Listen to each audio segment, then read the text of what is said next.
In the United States alone, there is one divorce every 36 seconds. That's nearly 2,400 divorces per day, 17,000 divorces per week, and 876,000 divorces per year. Your marriage day is usually the happiest day of your life. Everyone believes that it will be like that every day thereafter. The sad truth is, nearly 45% of first-time marriages end in divorce. These are sad statistics, and we believe they can be changed one marriage at a time. In this podcast, my wife and I share what our over 33 years of marriage has taught us, how we dealt with the challenges that came our way, and in the end, how to love being married. Well, hello, Shelley. Hi, babe. We are back, and this is part 2 of our Starting Over podcast. And just a couple funny things that happened this past week that I thought were funny anyway. So our granddaughter, we talked about the electronic one. Avery. We were at their house the other day, and she says, well, they have an Alexa in the playroom, in the loft.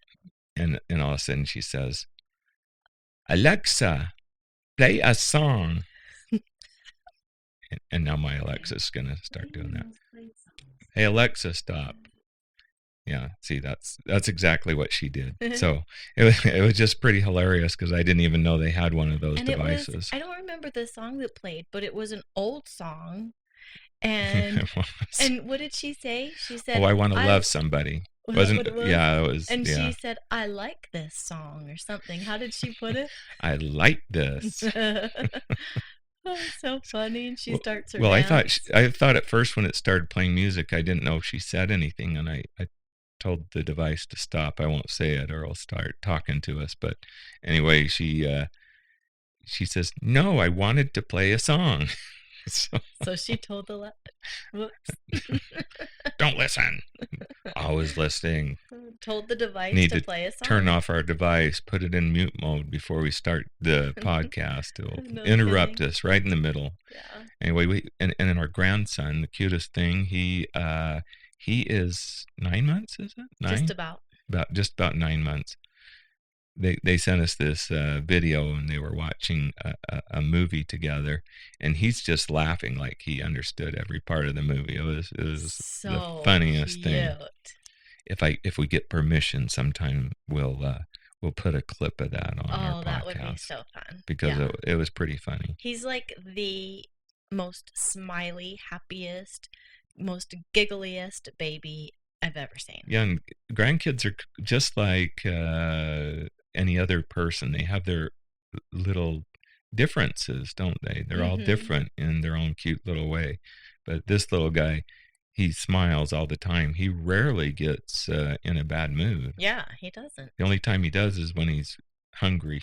Yeah, if he sees his bottle, he'll let you know he wants it. But who doesn't get angry when ornery when they're hungry? Yeah, I do too.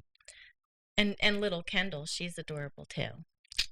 She is. She's a messer. So she's, if you could see a picture of her, if this is a video podcast, we could throw a little clip of her. But she has, the one I'm thinking is that one you showed me the other day where she has spaghetti or something all over her. Beans. She was beans? Eating rice and beans, and her whole entire face and head are covered in these black beans.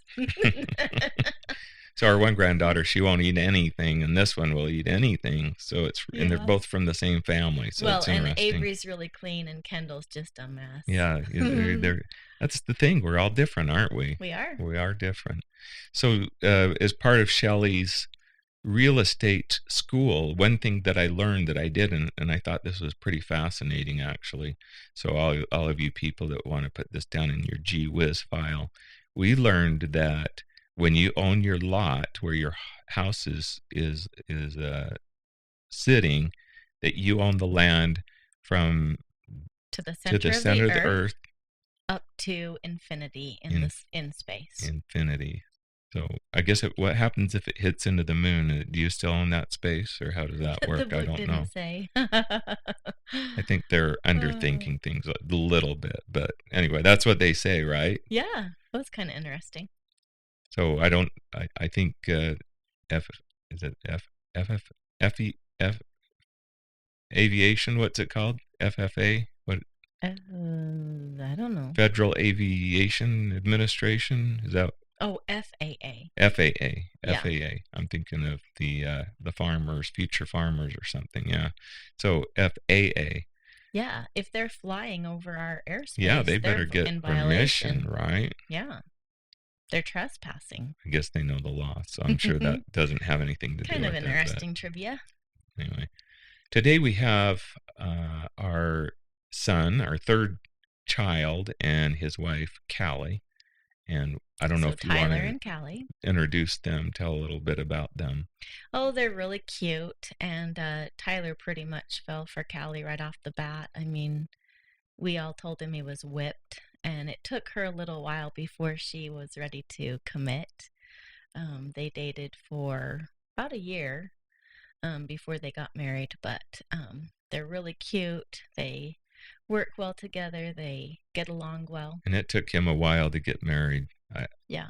He was looked shy of and girls. looked. He was scared of girls. Yeah.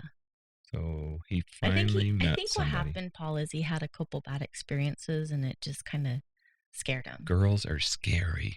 Yeah. So he kind of laid low, but they met actually on Mutual.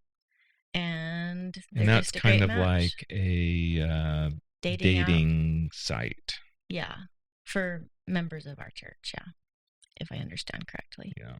So anyway, that's a story of success on online dating. Yep. We're glad. But we're going to have them on and talk about their marriage. And talk about starting over. We thought they would be great because they are just starting out. And even though they've been married a little bit of time, and you can start over. I remember some of our biggest disagreements were probably early on. Oh, I totally agree with you. Because I think now you're just getting used to each other. Yeah. It's and so I think different. We've been together so long, we think practically the same. So I don't know. Like all of a sudden you have somebody living with you in the same bed, and they do things differently, and except for the toilet paper, like we mentioned in our last podcast, we are right there. Or they snore. Might toss and turn. Which you don't complain that I snore, so I either don't snore anymore or you don't hear me. I think I just sleep really good right now, so I don't know. Yeah. Who knows? I may need a CPAP and I'll never know. Ooh, I hope you don't. I don't know. Darth Vader. But if you need it, you need it. Yep. I may need one day. Who knows? Yeah.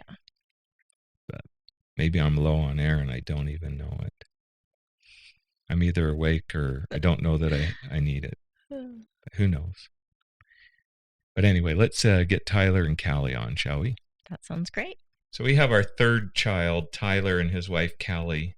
They're going to share their words of wisdom with us today because it's, how many?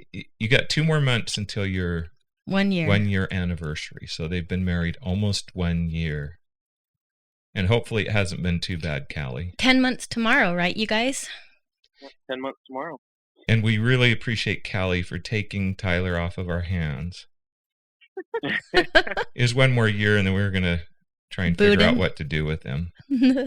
So thank you, Callie. Yeah, I was getting old. There's no give backs, by the way. He's yours forever. My 1 year warranty's not up. Yeah. Well, it was actually, if you read the fine print, it was only 6 months. It was as is, Callie. I don't even think you had a 6-month warranty. No warranty. I think what I told you is when we walked out the door of the reception, that was it. So you're... That was it. It was as is. You're as is. For better or for worse. For richer or for poor. He's yours. Well. No, Tyler and Callie are awesome. Yes, they are. We're glad they they at least appear to get along, at least when they're not around us. So way to go. So we're talking today a little bit about starting over, and specifically in marriages that are struggling, how you start over. And not that you guys have started over. I don't know that. The reason we picked Tyler and Callie is because they just barely started. Yeah, you just started. So you guys are starting. So we wanted to see what challenges that you two have bumped into and how you overcame those challenges. I guess that's the first question that we have for you. Have you had any? Okay. Have you run into any challenges, or has it just been perfect? I think the biggest thing we were talking about is making sure that we're fair with family, making sure that we get to see both sides and that both of us are happy with the amount that we get to spend with each other's families. That's probably the biggest thing. I know that's like a huge thing in marriage, is making sure that you have that conversation and that you're fair to each other. Guess you listened to one of our earlier podcasts about spending time with the in-laws. Yeah, did you listen to that one, you two? And by the way, Callie has told me that I'm her favorite father-in-law. Yep. Favorite and only father-in-law. And I'm the worst one too. The one she hates the most too. But Whatever. You'll deny that part. Callie's right? cute and spunky. Yeah, she is. She's fun. I think another thing to add to number one is, I know we talked before we got married a lot about how we wanted to raise our kids.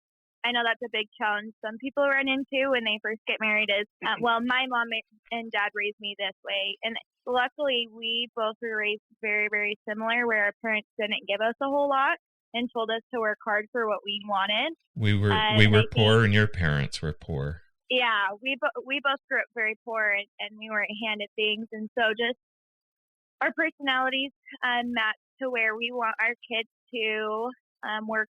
We had this conversation yesterday in the car where we want our kids to work as soon as they hit their teens. I want them to start earning money on the side and being able to pay for things. And I think Tyler was saying yesterday how you guys even, like, if you wanted a Slurpee at the gas station, you would ask, well, where's your money? And so Tyler was saying, well, I would look at then money as more of a valuable thing, because do I really need that Slurpee, or should I save the money? So I think that was a big thing for us, was that we both were raised very similar, but it makes it easier for us to know how to raise our kids.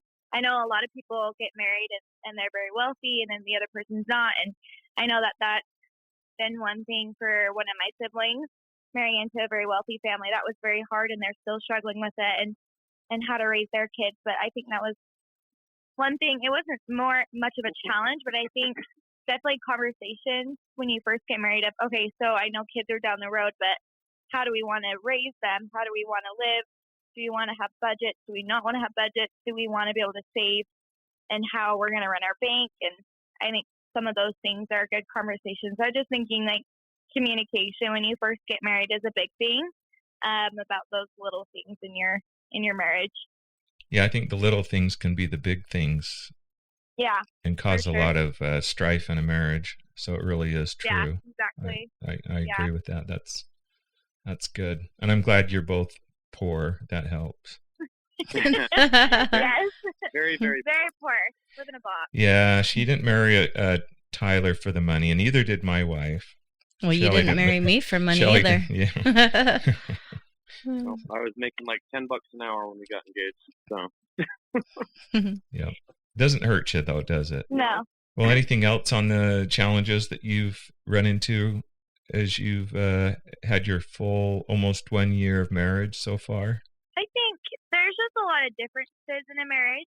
Like, just like household stuff, I think it's very hard to get tied up on, well, you're not helping here, or you're not helping there, or whatever, and blaming the other person. I think some of those little differences and challenges can create issues the first part of your marriage. So I think just setting standards and setting how you want your house ran, and making sure that you're both helping, especially with like cleaning and cooking, and set those expectations and communicate for what you both want, and be able to set like a fine line for, okay, we need to make sure we're both helping around the house, and So Especially, I know both of you work Full time. full Yeah. time, so Yeah. you both have to help with things. At least I hope Yeah, Tyler's helping. No, I Yeah. think one thing we've done is we've both found kind of our strengths. Like, we both work full time. Callie's doing school, and I'm going to start school up again. And one thing we've found is that, like, I like to cook, and she loves to clean. So a lot of the time I'll cook, or she'll cook sometimes. But and then I'll she'll clean up she'll after. clean up after, or help clean up the island and things around the house afterwards. And Work so as we a just team. work as a team rather than Yeah. thinking that it's one person's, because Yeah. she's the wife, she's supposed to cook and clean and do this and that. That's one thing I try to teach my kids, because we just get in, get it done, and then we're done. Instead of, well, it's my turn, it's his turn, that kind Yeah. of thing. We just get it done.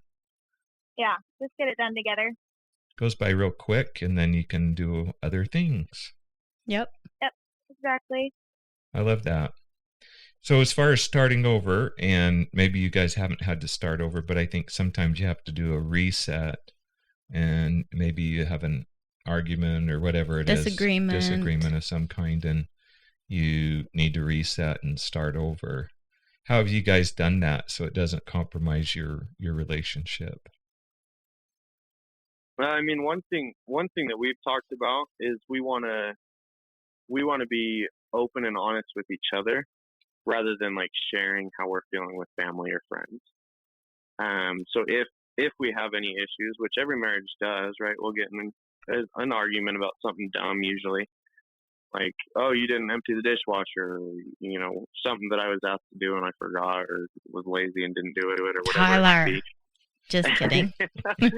Well, no, but some people, they'll go and complain to their mom or their dad or their friends and say how much their husband or wife doesn't help, and it just blows things out of proportion, because talking about it to other people makes it seem like it's a bigger deal, rather than just having that conversation right then and there and saying, hey, you didn't help, like, do you want to help next time? And Callie and I are both very blunt people. We're honest with each other, and we'll say it how it is. Not to be well, and I like that, but because we talked about that in several of our podcasts, is not talking about your spouse to others. Yeah, I love that. I love that you guys don't That do you that. work it out together. And sometimes I know there's marriages and you don't have anybody to talk to, so you have to talk to somebody, but hopefully it doesn't get to that level, and you can talk it out together instead of talking. I think another thing is we're both goofy people. So if we start getting on each other's nerves, the other one will give the other one a face and be like, "Are you kidding me?" and give me kind of like a sassy face. So I think we're also we get upset and angry, but then we also look at each other and we give each other like the "Are you kidding me?" face, or like a silly face, and we just both laugh about it. So I think in those arguments, you got to have a little fun with it and just give the other one a second to breathe, and then give them a little bit of a goofy face or something. There's a little goofy face. lessen Now the do it. seriousness. Yeah. Some humor. Yeah. I just crack a dad joke and she's fine after that. There you Yeah, go. we don't hang on things too long. We want to get over them, and so I think the best way to do that with our personalities is just making fun of each other or cracking a sarcastic joke or whatever it may be, to lessen the seriousness of the argument or of the fight or whatever it is. Good. That's Sounds great. like you guys are doing pretty good. Pretty good. Yeah. And maybe this should have been the first question, but when you first got married, that first day when you were married, how did you feel? The first day was great. I mean, it's a lot of emotions. You just combined it. Is that the word? Combined it. Come on. Two families, and it was nerve wracking because I got married when I was 19. So I was young, and obviously people criticize you over that, but it's just a lot of emotions at first. I don't know. How did you feel? No, I was super excited. I knew I wanted to marry Callie for a long time.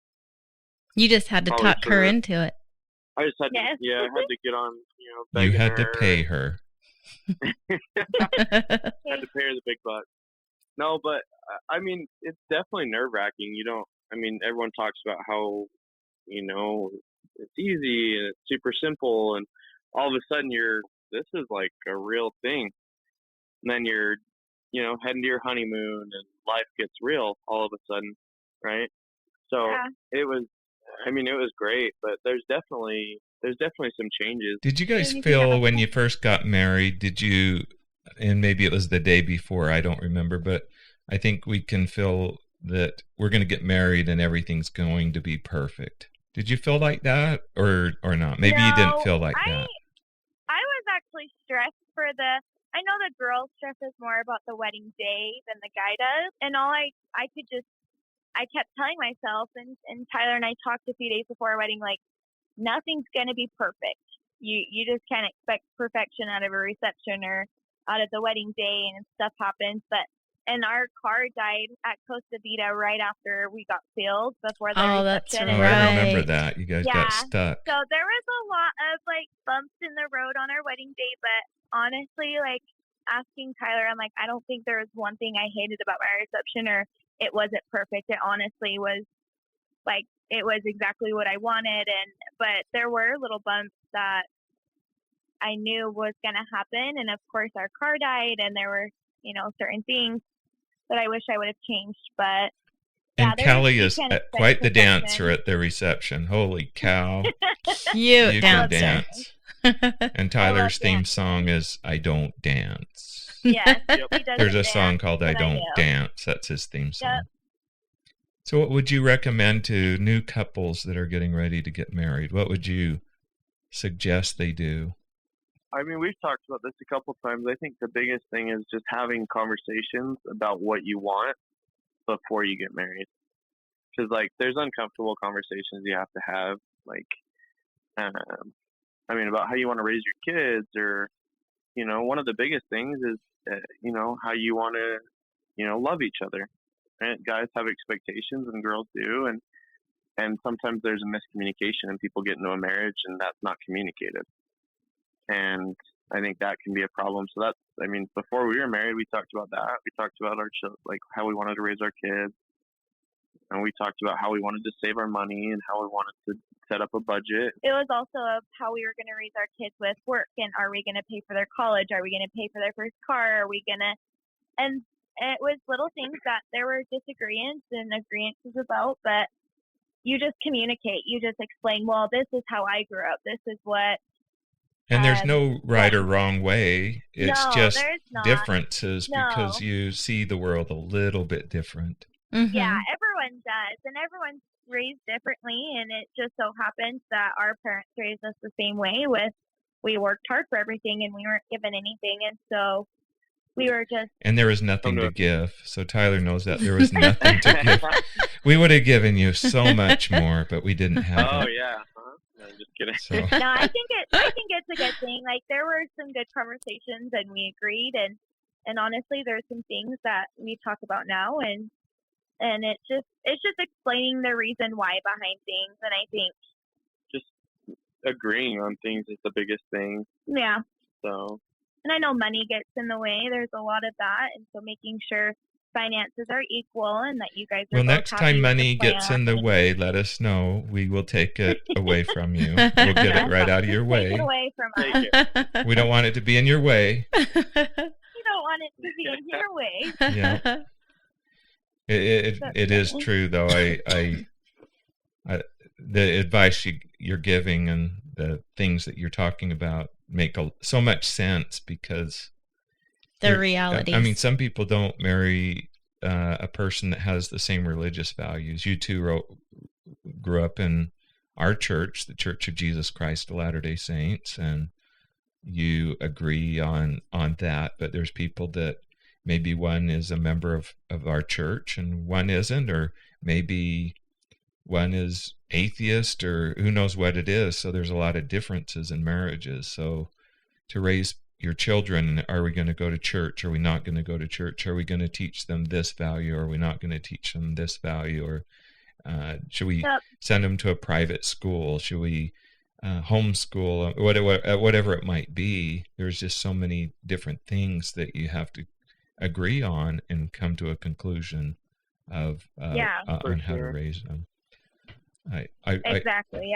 And I think you both come from Like, even though you were raised similarly, you both came from different homes. And this is what Paul and I found, was that we came from different ways of maybe being raised, but somewhat similar. And then we took what we wanted and did it our own way. Yeah. Exactly. We did it the right way. Did it the right way. True. Shelly and I get along really well. We do. You guys probably see that we get along well, but we still have our disagreements. We don't agree with everything. I don't see eye to eye on everything. I don't want to do exactly what you want to do, but it's all about compromise. Really? You never tell me. You just do it. Well, Tyler, hey, I'm called just here being for you, lit. babe. I'm just here for you. So, yeah. I'm kidding. Yeah. But you are really good. Well, you guys have been very helpful. Any last things you want to suggest, or any last thoughts? I think, at first, when we first got married, I think just making sure you still have date nights, making sure you're still making time for each other. And life gets busy, but I also think the most important part of transitioning from a marriage or from a relationship to a marriage is time for each other, and separating from your friend life and separating from family life and just being your own little family, and going on dates. So we've done date nights every Friday night, and that's one of our favorite things I look forward to every week. So it's been fun. So. I'm glad you're doing that. Yeah, that's great. We have our date day. It's on Friday, but we can't go out and do crazy things till midnight like we used to. But we still have our date Because day. I'm asleep by 9:30. Yeah, that's right. Yes. We're so boring. Yes, we still like to Nothing have our wrong date with day. that. No, there's not. Yeah. How about you, Super Tyler? important. Any last words of wisdom? I was just gonna say a couple cool things that we've noticed since we got married. I felt like we've just been blessed since we got married. We knew we were supposed to get married, and I was telling Callie earlier, it's kind of like when I got home from my mission, everything kind of just lined up, right? Like I got home, got a job really fast, was able to get into school. Everything is lined up, and I think timing and just doing what, following God's plan, I think He just blesses you. So, we've had some bumps. I lost my job a couple months ago because of coronavirus, and but we were blessed with a better job. Mm-hmm. And we just look at those as little tiny speed bumps, but they always turn out better. So in the moment, it was rough on Callie. She's seen her dad lose his job, and she's dealt with that and seen her mom deal with that. And so I think that was a hard thing. It was kind of like, oh great, my husband's gonna have that problem too. And Yeah, well, another thing though with that, when he did lose it, I think he lost a lot of confidence in himself. He was down for a week or two, and I felt like I needed to be the stronger one. I kept reminding him there's something bigger coming. There is. And he would joke about it. He was like, well, you were the one that made me come to your company, and we had just joke about it. And I kept telling him well, I don't know why, but you lost it for a reason, and there's something bigger coming. And it took him a couple months to find it, but he found something better, and we're now going down a better road. And so I think just reminding each other that there's always something better coming. Being each other's support system, I think, is another thing. If you're both down, someone's got to be the bigger person and help the other one out. And so I think just making sure that you're both there and you're not leaning on other people to help out your marriage. It's, you and your spouse. And so that was another big thing when he lost his job, just being there for him and reminding him each day when he would get rejections or he would not feel right about a job. I would just let him know, hey, there's something coming. Just keep trying. It's good. I'm glad you were there. And I think being there for your spouse is an important thing, because some people let their spouse do everything hard on their own. Yeah. I don't remember who said this, but how important it is to be fiercely loyal to your spouse. Yeah, exactly. And I will give Tyler and Callie another compliment. You are both very positive people. Yep, I've noticed that too. Like Tyler never told me that it was hard when he didn't have a job. I was like, how you doing? Oh, I'm great. So it's good that he at least talked to you, Callie. Yeah, he's Well, He's a very positive person. I don't think I was ever really like super negative about it. We Mm-mm. felt like from the beginning that it was, that everything happens for a reason, and you can either look at that situation and be mad and not do anything about it, or the first week I had 3 or 4 interviews. Mm-hmm. Granted, those didn't work out. From I didn't like the company, or it wasn't a good fit or whatever it was, But you hustled. everything. Yeah, we worked hard, and Callie helped push me and told me, keep applying. Something's gonna come. There's always something better, and it happened. So Good job, Callie. You're a good support for each other. Yeah, love it. Me too. You guys have offered some great advice, so thank you. Yeah, you guys are amazing. Stay amazing. I guess that's a wrap then, huh? That's great. They're 2 little cuties. Any last words of wisdom? We're very proud of our kids. We have 4 kids that are married, 1 that's not. Proud of all of them, but our kids that are married they're working really hard at their marriages and doing well. Proud of them. We're proud of them. Keep going. And you guys, everybody out there, keep going. Quit. Keep starting over. Even if you did it just 10 minutes ago, try it again. Forgive. And by the way, we have an email address, howtolovebeingmarried@gmail.com. Send us an email. Let us know what you'd like us to talk about. We'd be glad to entertain your thoughts, questions, whatever you have. And we have a Facebook page, How to Love Being Married. Just search for that group, ask to be added on, and we will add you to the group. And love being married.